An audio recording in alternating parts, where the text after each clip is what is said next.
Welcome to Dial Headlines. I'm Dennis Wu. Thank you for joining us. In New Zealand, working with the local Salvation Army, Tzu Chi volunteers are preparing for this weekend's aid distribution to earthquake victims in Aranui. South African Tzu Chi volunteers arrived in Southern California to thank local volunteers, young and old, for their compassion.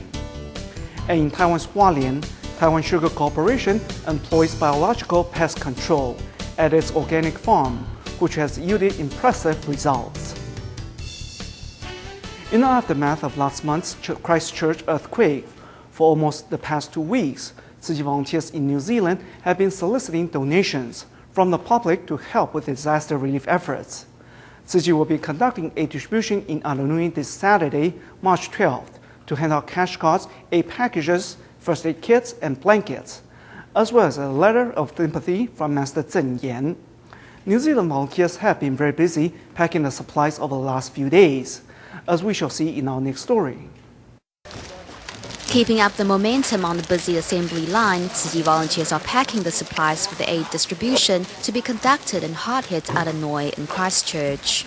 After the quake, the disaster victims are in need of household essentials, so we purchased supplies and put together 500 aid packages, each containing towels, toothpaste, toothbrushes, shampoo, and a hand sanitizer. Every day for nearly 2 weeks now, Tzu Chi volunteers have been soliciting donations for quake relief.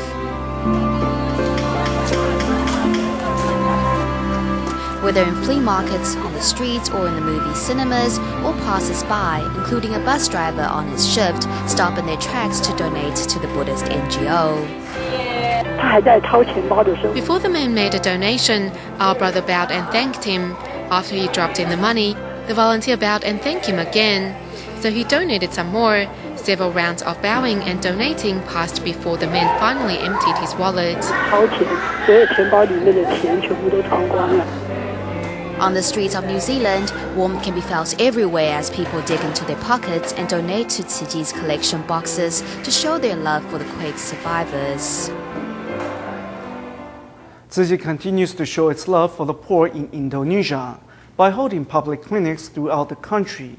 At the end of February, they arrived in Sinambung, Bandung, collaborating with the Combat Engineering Battalion 9 to hold the latest free clinic. They sit beneath tents, eyes full of hope, because these Indonesians can tell doctors about their own aches and pains.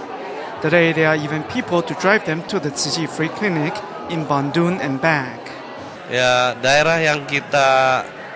The targets of today's clinic are the more remote residents of Bandung. We need to collect them by car, so we're cooperating with the Combat Engineering Battalion 9, who drive them here and home again. The Combat Engineering Battalion 9 is part of the Strategic Command of the 1st Army. To celebrate its 49th anniversary, the battalion joined Tzu Chi in charity and helped 683 poor citizens. I often get leg cramps and my eyes are always watery. The doctor gave me 3 medicines in total, some vitamins and something for my legs and eyes. The free medical service fills everyone's heart with gratitude. The Sinambung mayor is effusive in his praise. Thank you very much to the Tzu Chi people for holding this clinic. We hope that the compassionate behavior of our Tzu Chi can serve as a model for others. A healthy body is humanity's most precious blessing. Tzu Chi will continue to provide quality medical service to those in need. On whistle-stop tour of the United States, South African volunteers were recently in Southern California at the Monrovia Kindergarten and the St. Dimas Academy. Although it was their first meeting, the speakers and their pupils felt like they already knew each other, because the students had taken part in aiding their counterparts in South Africa. This morning seems to be warmer than usual because South African volunteers are visiting the St. Dimas Academy. The Tzu Chi school donated books to South Africa in 2009, so although she has never been to Southern California before, Zulu volunteer Gladys Ngema is moved to tears when she thanks the children. Be able to go and bury those people because someone promised this is going to give them stationery. At last moment, it was Friday, at last moment I said no. So I can't go and bury those children. So I'm very grateful. Your stationery is really going to help our office. Thanks very much to everybody. The children come forward to hug the Tsuji volunteers in a simple expression of the link between the speakers and their audience. After hearing about the plight of South African children, their American counterparts promised to keep sending books and school supplies. All these kind donations are things that the children there never had the chance to see, not just have, but even to see before. So everything you collect is a very important contribution that will help children in distant Africa. Let them feel your kindness and give them hope for the future. You are great. Hardly pausing for breath, the South African volunteers go to Tsuji's kindergarten in Monrovia, where the tiny tots can feed themselves at lunch and make their own beds for afternoon nap time, showing the visitors some hope for the future. The children, who also helped repair and donate books for South Africa, feel like they are meeting old friends. With the tour being so warmly received, the hard-working schedule organisers say it's well worth the effort.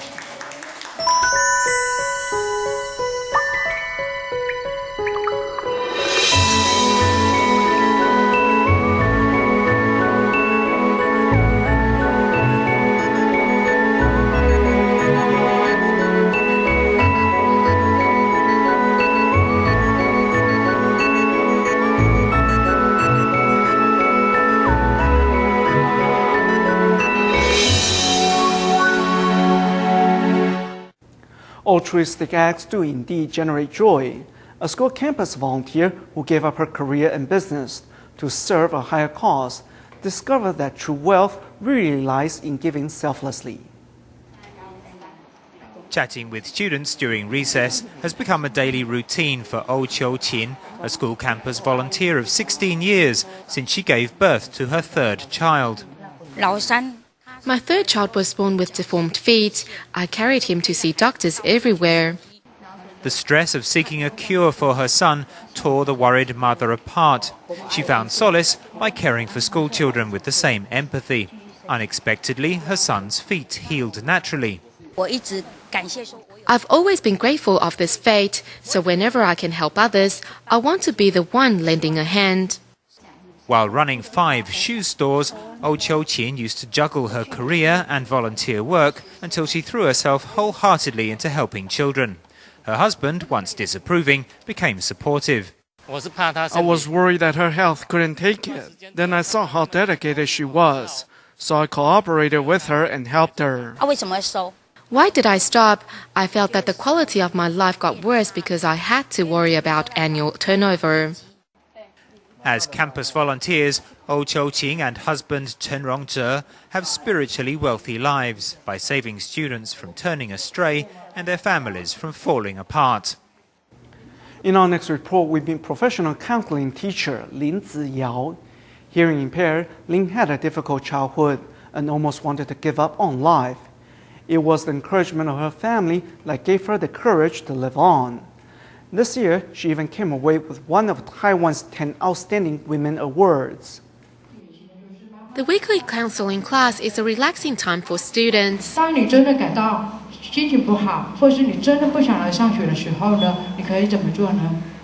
the counselor inspires students to find solutions to their problems.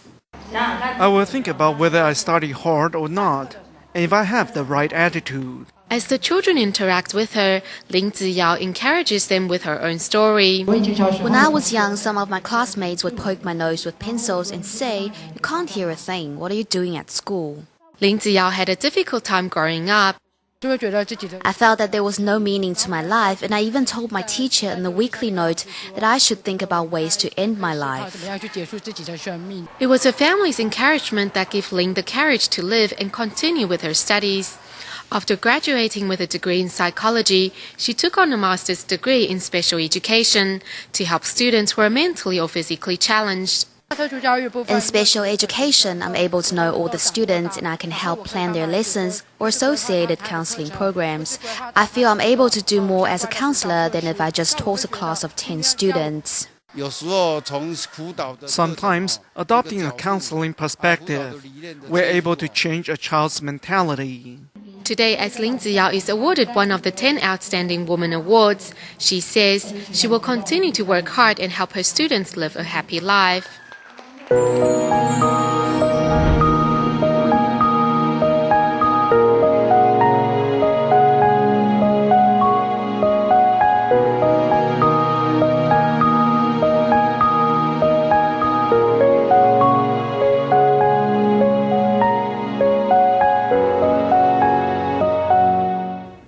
When the Taiwan Sugar Corporation closed down its Hualien plant in 2002, apart from reforesting the Guangfu Township area, 5 years ago, the company started growing organic rice.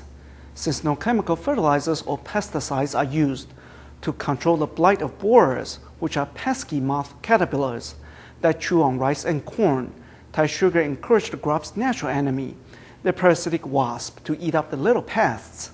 We went to Hualien on the east coast of Taiwan to find out more. Attached to corn cobs in a field in eastern Taiwan, these 2-centimeter strips of paper are covered with eggs of the parasite wasp. When they hatch, the wasps will look for corn borer eggs to host their young, effectively stopping the pest from hatching and forming into larvae. In the last 20 to 30 years, we have found that after the eggs hatch into wasps, they very effectively control pests, putting them in sugarcane or sweet corn fields. They prevent borers very well and increase sugarcane yield. Since the days of Japanese rule, the Taiwan Sugar Corporation has been developing growing techniques. Researchers discovered that the parasitic wasp is the natural enemy of the moth larvae, known as corn borer.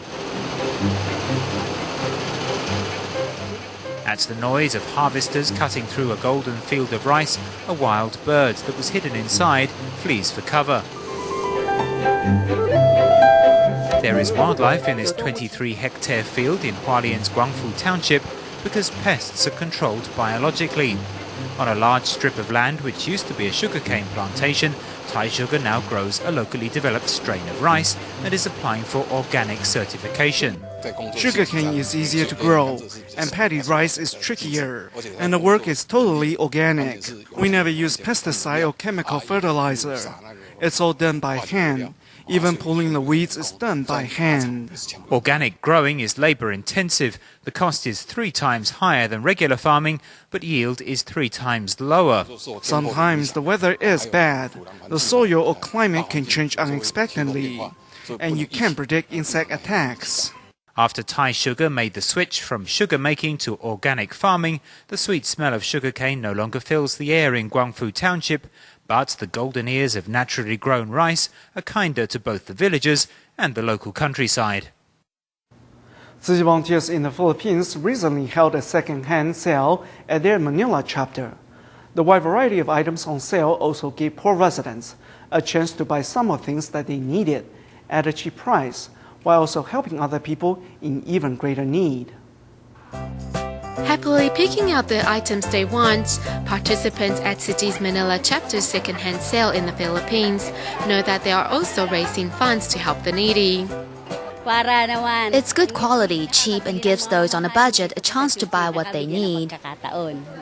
A social worker at the Manila chapter, Irene, seizes the opportunity to find some books for her brother. My brother is currently a fourth-year architecture student. He was hoping to find some books related to his field, but these books are usually quite expensive in bookstores. Tzu Chi volunteers thoughtfully organized the fundraising sale on Sunday so that the Manila chapter staff can also participate and give a helping hand. A total of 188,000 pesos are raised through the second-hand sale, extending the life of the goods while providing for people in need, completing the cycle of love. Next to Paraguay, where some 40 kilometers outside Ciudad Este, Carande village did not have a school for its students. Classes were conducted outside under the trees. To help improve the children's learning environment, Tzu Chi volunteers built classrooms, and on the day of the opening, many parents showed up for the celebration. Children are excited at the sight of new school chairs and desks that arrived with the Tzu Chi volunteers and flocked to offer a hand. At last, these young Paraguayans no longer have to go to class under a tree. Tzu Chi has built them a new classroom. Mothers attend with their children to celebrate the big day. We are a charity organization from Hualien, Taiwan. Master Zhenyan says, education is every child's hope for the future, and every child is the hope of society. Let us, the village heads, guide every student with love and patience.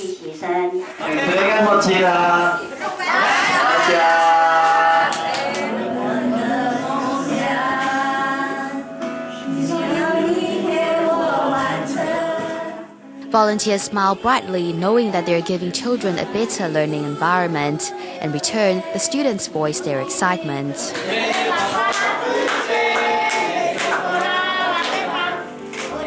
Teachers and students adorn the walls with posters bearing Jingsi aphorisms, while other villagers sell their handcrafts to help fund the school. Previously barren, this plot of land near the school is now a thriving vegetable garden. More weeding will be done before villagers plant the tea seedlings from Tzu Chi.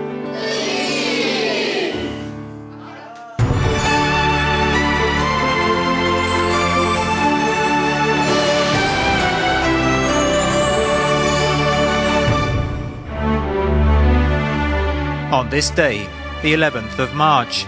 On this day in 1975, the non-profit Taiwanese organization, which focuses on local trade promotion and business development, Taiwan External Trade Development Council, established its first exhibition hall at the current Taipei Songshan Airport. As Taiwan's economy took off, the exhibitions would later take place at the Taipei World Trade Center. The recent completion of the Taipei Nangang exhibition marks another important milestone for Taitra. Renowned Taiwanese journalist Ma Xingye died on this day in 1991. He was once the president of Taiwan Central News Agency and the chairman of the Chinese Journalism Institute. Mr. Ma wrote a reporter's handbook and devoted himself to journalism and training. He was known as one of the 3 journalist elders in Taiwan. Wang Tiwu was a Taiwanese publisher who was responsible for printing Taiwan's United Daily News, Economic Daily News, World Journal and 5 other popular newspapers. He died on this day in 1996. Mr. Wang helped introduce Chinese printing automation and fully supported freedom of speech and the press. Datong Elementary School of Taiwan's Pindong County held its graduation tour on this day of 2005, but one of the buses overturned in Jiayi County. Medical staff of Dalian Tzu Chi Hospital and local volunteers immediately mobilized to provide assistance and comfort the victims' families.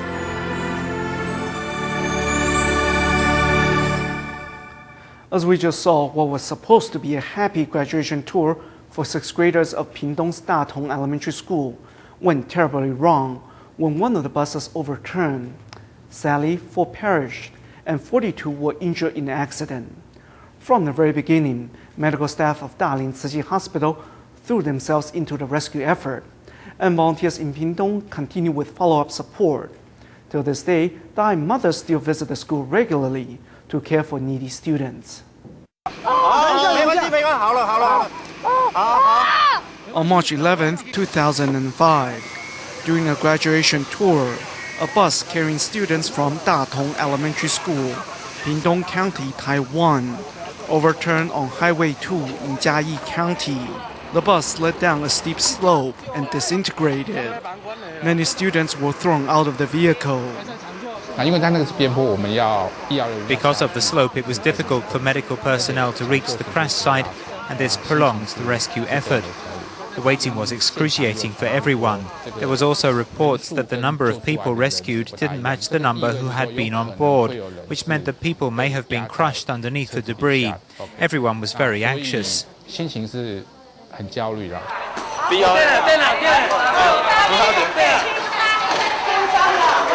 Those who were rescued were sent to 3 separate hospitals.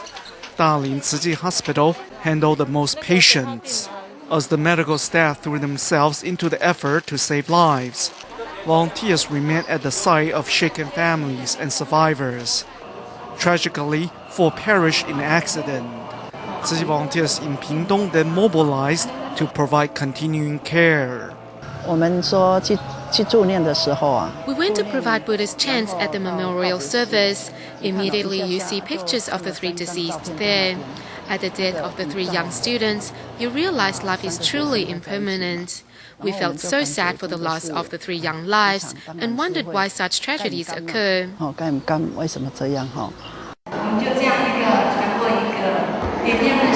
To soothe the spirits of the deceased, the victims and their schoolmates, Tzu Chi held a blessing ceremony for the whole school.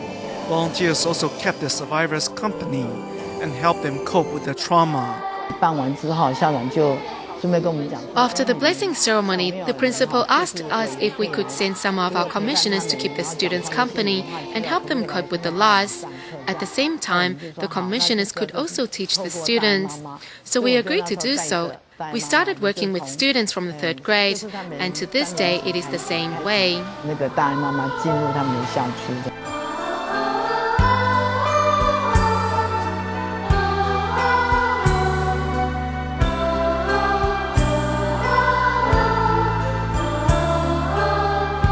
The wisdom of Jinsi aphorisms helped the students cope with their loss and furthered Tzu Chi's work in Pingdong. To this day, volunteers continue to help students in need and impart Tzu Chi's humanistic values. In Kaohsiung, Taiwan, the Sanlingdai community will be kicking off its 2nd phase of construction this Saturday, March 12th. In addition to building 250 more houses, there will also be a primary school and environmental education station. The Tzu Chi Foundation has also set up 4 cooperatives to help the community residents find more work and business opportunities. With cranes and builders on site, the Sanlingdai community in Kaohsiung is ready for its 2nd phase of construction. In addition to building 250 more houses here, there will also be a long-awaited primary school and an environmental station. We plan for this housing community to be one steeped in art, technology and humanitarian spirit, and closely related to nature.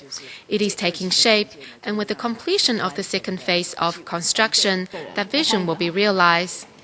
It has already been more than a year since the Dai community welcomed its first set of residents. And to help these families make a living, the Tzu Chi Foundation also set up 4 production sale cooperatives covering moving and home care services, culture and sewing. All the cooperatives will be playing an important part in our 2nd phase construction and help with the building itself. Workshops on bamboo handcrafts, glassware and cross-stitching are available at the community, giving keen participants an opportunity to find their interest and make something out of it. At the end of today's program, we travel to Australia and join local Tzu Chi volunteers in celebrating this year's Clean Up Australia Day, which falls on the 1st Sunday of March every year. People are encouraged to clean up their neighborhood on this day. That's all the time we have for. Thank you for watching Dai Headlines. Goodbye.